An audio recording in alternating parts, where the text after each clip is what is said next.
आप आईटीआई करना चाहते हैं तो आपके लिए बहुत सुनहरा मौका है 2024 में एडमिशन लेने के लिए। आप फॉर्म को कैसे फिलअप करेंगे, कौन कौन से डॉक्यूमेंट लगेंगे, कितनी फ़ीस कटेगी, सारी बातें हम करेंगे इस वीडियो में। यहाँ पर हम सबसे पहले आपको यहाँ पर दिखा दें कि आईटीआई में मोबाइल नंबर ओटीपी वेरिफिकेशन किया जाता है, इसलिए फॉर्म को ऑनलाइन करते समय आपके पास मोबाइल नंबर होना ज़रूरी है। सामान्य और पिछड़ा वर्ग के लिए 250 की फीस कटेगी और अनुसूचित जाति और अनुसूचित जनजाति यानी SC ST के लिए सिर्फ 150 रुपये की फ़ीस कटेगी। यहाँ पर ऑनलाइन आवेदन की जो तिथि है वो 10 जुलाई 2024 से स्टार्ट हो चुका है। इसकी लास्ट डेट है 4 अगस्त 2024।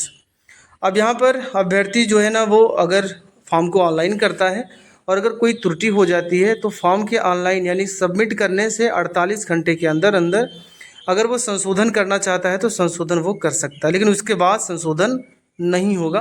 इस बात को आप विशेष ध्यान रखेंगे। अब इस वेबसाइट का लिंक हम आपको वीडियो के डिस्क्रिप्शन में दे देंगे, वहाँ से आप डायरेक्टली जा सकते हैं।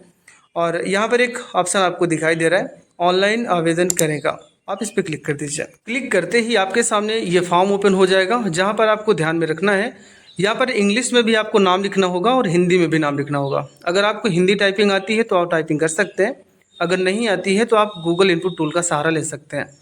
यहाँ पर कैंडिडेट का इंग्लिश में नाम लिखेंगे, उसके सामने कैंडिडेट का हिंदी में नाम लिखेंगे, फिर फादर का नाम लिखेंगे, फादर का नाम हिंदी में लिखेंगे, उसी प्रकार से मदर का नाम लिखेंगे।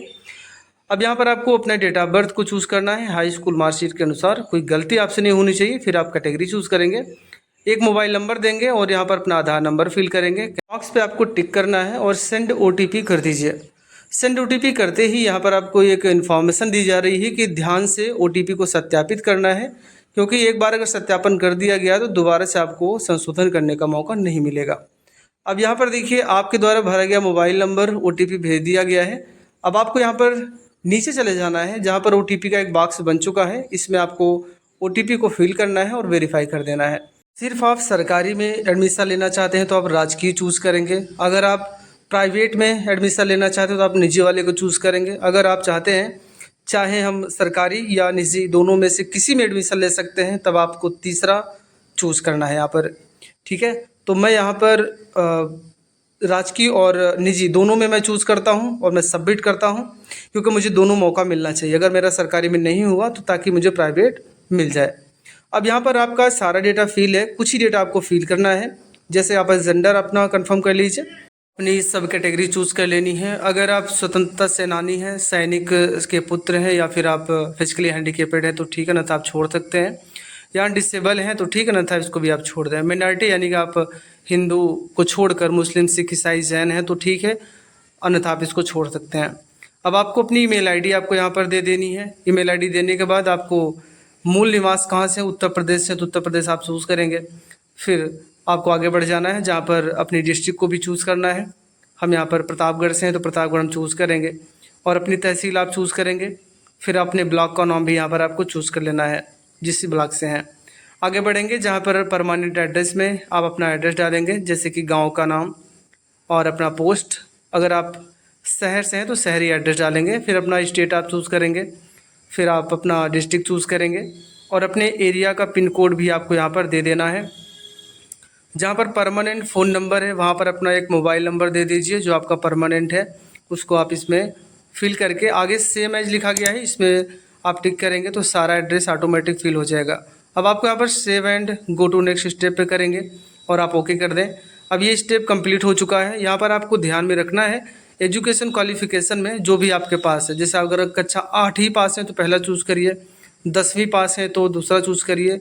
अगर आप 10वीं पास हैं और विज्ञान और गणित विषय के साथ तो आप तीसरा चूज़ करेंगे।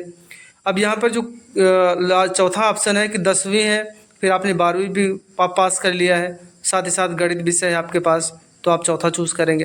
तो ये जो कैंडिडेट है इन्होंने 10वीं कंप्लीट किया हुआ है और इन्होंने विज्ञान और गणित विषय के साथ है, तो हम इसमें तीसरा चूज़ करेंगे। आप दो भी चूज़ कर सकते हैं, ऐसा नहीं सिर्फ आप एक ही चूज़ करेंगे। इस लिस्ट में दिए गए अनुसार अगर आपने अलग अलग क्वालिफ़िकेशन आपके पास है तो अलग अलग आप चूज़ कर सकते हैं। तो यहाँ पर हम अब चूज़ कर लेते हैं, फिर हम आगे बढ़ते हैं। जैसे इस कैंडिडेट ने हाई स्कूल पास किया है, साथ ही साथ इंटर की परीक्षा भी उसने पास कर रखा है, भौतिक विज्ञान और रसायन विज्ञान गणित विषय के साथ है, तो यहाँ पर हमने इनको चूज़ कर लिया, ठीक है ना। अब आपको यहाँ पर सीबीएसई बोर्ड 10वीं परीक्षा उत्तीर्ण की है और सीजीपीए कॉलम है, यानी कुल मिला के यहाँ परसेंटेज से संबंधित डेटा दिया गया है। और अगर आपका सीजीपीए है तो आपको प्रतिशत निकालकर 100 पूर्णांक के सापेक्ष यहाँ पर आपको प्राप्तांक भरना होगा। तो यहाँ पर हमने हाई स्कूल का डेटा यहाँ पर हमने फिल कर दिया है, बोर्ड का नाम, कॉलेज का नाम, रोल नंबर, कब पास किया है और कौन कौन से सब्जेक्ट है, कॉमा देकर सभी सब्जेक्ट के नाम लिखने होंगे। पूर्णांक कितने का है, कितना नंबर आपने पाया है, तो प्रतिशत ऑटोमेटिक सामने आ जाएगा। अब आपको यहाँ पर अगर पिछला कोई आईटीआई में आपने एडमिशन लिया था, कोई भी कोर्स किया है, तो यहाँ पर आप भर सकते हैं, नहीं तो आप इसको छोड़ दें।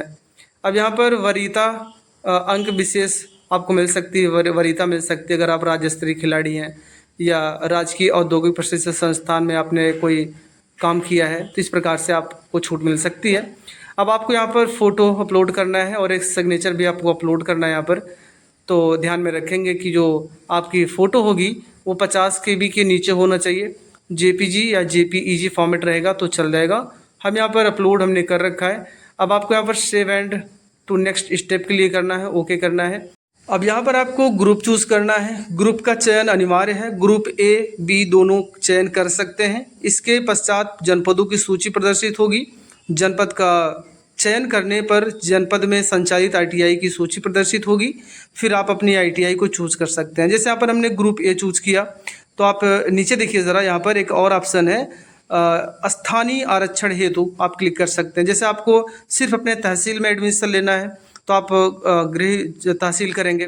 अगर आपको जनपद में भी आपको चाहिए तो यहाँ पर जनपद चूज़ कर लीजिएगा, विकास खंड। तो अपनी सुविधा अनुसार आप चूज़ कर सकते हैं। जैसे अपने गृह जनपद में करना चाहते हैं तो ये सभी डेटा यहाँ पर आ जाएंगे, कॉलेज के नाम, ठीक है ना। तो ये कॉलेज का नाम हमारा आ चुका है। हम इसमें थोड़ा सा नीचे चलते हैं, जहाँ पर ये देखिए जैसे प्रतापगढ़ है, GITI प्रतापगढ़, आसपुर देवसरा पट्टी प्रतापगढ़ करके दिया, तो हमने इसको चूज़ कर लिया। और यहाँ पर जैसे हम चुने के ऑप्शन पे क्लिक करेंगे तो इस कॉलेज में जितने भी यहाँ पर ट्रेड उपलब्ध होंगे, सारे ट्रेड हमारे पास यहाँ पर दिखाई दें। जैसे इलेक्ट्रीशियन है जो NCVT है, इलेक्ट्रॉनिक्स मैकेनिक्स है, तो हमने इलेक्ट्रीशियन पे हमने जैसे चूज़ किया तो आप नीचे देखिए ज़रा, ये यहाँ पर आ जाएगा। तो ये क्रम आपको देना है कि भाई जैसे मेरिट के बेस पे होना है, तो आपकी मेरिट जैसे बनेगी तो किस ट्रेड को आप वरीयता पहले देना चाहते हैं उसी ट्रेड को आप पहले आप चूज़ करेंगे। हालांकि अभी चूज़ कर लीजिए, फिर आप इसको आगे पीछे कर सकते हैं इस तीर के माध्यम से। तो यहाँ पर हमने पहले ITI आपने चूज़ किया इलेक्ट्रीशियन को, फिर हम यहाँ पे इलेक्ट्रॉनिक्स मैकेनिक को भी चूज़ कर लेते हैं। और यहाँ पर जितने भी ऑप्शन हैं इनमें से जो भी ट्रेड है सभी ट्रेड को आप चूज़ कर सकते हैं। इस प्रकार से हमने सबको चूज़ कर लिया, ठीक है ना। एक एक करके चूज़ कर लीजिएगा, जिनमें आपको लगता है कि नहीं मैं ये मुझे करना हमारे लिए बेटर होगा तो आप चूज़ कर सकते हैं। इस प्रकार से हमने इसको चूज़ कर लिया। अब मान के चलिए हम यहाँ पर क्रम रखना है, क्योंकि मेरिट बेस पे भी हमने आपको बताया कि मेरिट बेस पे होना है। तो किस ट्रेड को आप पहले वरीयता देना चाहते हैं तो उस पर जैसे अब लास्ट वाला पहले रखना चाहते हैं तो यहाँ पर एरो दिया गया है तो ऊपर कर सकते हैं। इसी प्रकार फिर ऊपर करिए तो एकदम ऊपर चला जाएगा। तो इस प्रकार से आप ऊपर नीचे ट्रेड को कर सकते हैं। हमने यहाँ पर कंप्लीट कर लिया है। अभी एक चीज़ और आपको दिखा दें, जैसे आपको ग्रुप बी चूज़ करना है तो ग्रुप बी आप चूज़ कर सकते हैं। यहाँ पर देखिए जैसे हम ग्रुप बी चूज़ करेंगे तो और नीचे आ जाइए तो ग्रुप बी में भी आपको यहाँ पर दिखाई देगा ITI का। तो इनमें भी आप अपना चूज़ कर सकते हैं कि हमें किस कॉलेज में करना है। तो आपकी जो क्वालिफ़िकेशन होगी, क्वालिफ़िकेशन के अनुसार आप इसमें चूज़ कर सकते हैं। जैसे हमने यहाँ पर चूज़ किया तो बता रहा है कभी नहीं कर सकते, क्योंकि आपकी जो क्वालिफ़िकेशन है उसके अनुसार ये डेटा आपका या फिर आपका ट्रेड उपलब्ध नहीं है, तो आप छोड़ सकते हैं, कोई ज़रूरी नहीं है, ठीक है ना। अभी आगे अभी तो जितने भी हैं वो सब गवर्नमेंट कॉलेज के हैं। अगर आप प्राइवेट में भी चूज़ करना चाहते हैं चूज़ कर सकते हैं। तो अभी आपको नेक्स्ट कर देना है और ओके करना है। अब यहाँ पर आप देखें ज़रा, जहाँ पर एप्लीकेंट ID दी है, ग्रुप का चयन अनिवार्य है, A B दोनों का चयन कर सकते हैं, फिर से वही दे दिया गया है। तो यहाँ पर अब निजी ITI के लिए यहाँ पर आवेदित कोर्स ग्रुप का चयन कर सकते हैं। जैसे हमने फिर से ग्रुप A चूज़ कर लिया, तो अब जितने भी यहाँ पर डेटा दिखाई देंगे वो सभी ITI कॉलेज हमको यहाँ पर दिखाई देंगे, जो कि प्राइवेट में भी हम यहाँ पर देख सकते हैं। यहाँ देखिए जितने भी प्राइवेट कॉलेज हैं आपके ज़िले में तो वो ग्रीन कलर से हो चुके हैं। तो इनमें गिने चुने जो भी आपको लगता है कि आपके नज़दीक हो, जैसे आपको गवर्नमेंट कॉलेज ने अगर नहीं मिला तो किस प्राइवेट कॉलेज में आप एडमिशन लेना पसंद करेंगे तो इनको आप ले सकते हैं। तो जो ग्रीन कलर में हो आपके ज़िले से हैं, और अगर आप नीचे जाएंगे तो दूसरे ज़िलों का आपको दिखाई देगा। जैसे हमने यहाँ पर इसको चूज़ कर लिया और हमने चुन लिया। चुनने के बाद यहाँ पर देखिए आपके पास इस कॉलेज में कौन कौन से ट्रेड उपलब्ध हैं, वो सारे ट्रेड आपको दिखाई देंगे। तो यहाँ से आपको चूज़ कर लेना है और आपको थोड़ा सा वेट करना है। यहाँ पर साइड स्लो चल रही है। जैसे फिटर का है तो हमने फिटर का ले लिया, इलेक्ट्रीशियन है तो इलेक्ट्रीशियन हमने ले लिया, सेंट जेवियर्स प्राइवेट करके है तो इसको हमने चूज़ कर लिया। यहाँ पर प्लस का सिंबल दिखाई दे रहा है, कौन कौन से यहाँ पर ट्रेड उपलब्ध है वो ट्रेड हमें दिखाई देगा। तो इस प्रकार से हमने इसको ले लिया। तो अब किस कॉलेज को आपको पहले वरीयता देनी है उसके अनुसार आप कर सकते हैं। हम यहाँ पर नेक्स्ट करते हैं और ओके कर लेते हैं। अब मेरा डेटा यहाँ पर कंप्लीट हो चुका है, हमें 250 को फीस भी देनी होगी, ठीक है ना। तो हम आप एक बार मिलान ज़रूर कर लीजिएगा कि हमने जो फॉर्म को फिलअप किया क्या वो बिल्कुल सही है। तो मैं सहमत हूँ कि ऑप्शन पे आप चेकबॉक्स पे टिक कर ही देगा और प्रोसीड टू पेमेंट करें और ओके कर दीजिए। अब यहाँ पर आपको जो स्टेट बैंक ऑफ इंडिया है उस गेटवे से करना चाहते हैं। अगर आप union bank of India gateway से करना चाहते हो सेकंड चूज़ करेंगे। तो हम पहला ही चूज़ करते हैं और आगे बढ़ते हैं। अब आपको थोड़ा सा वेट करना है। तो आपके सामने 3 ऑप्शन है, डेबिट कार्ड है, इंटरनेट बैंकिंग है और यूपीआई है। तो हम यूपीआई के जरिए भी कर सकते हैं। यहाँ पर देखिए क्यूआर कोड है, यूपीआई क्यूआर पे नाउ कर दीजिए। आपके सामने क्यूआर कोड जनरेट होगा, उस पर आप पेमेंट करके अपनी रिसीविंग आप निकाल सकते हैं। अगर आपको कोई भी प्रॉब्लम हो रही तो मुझे कमेंट बॉक्स से बता सकते हैं, हमने सारी जानकारी आपको दे दी है।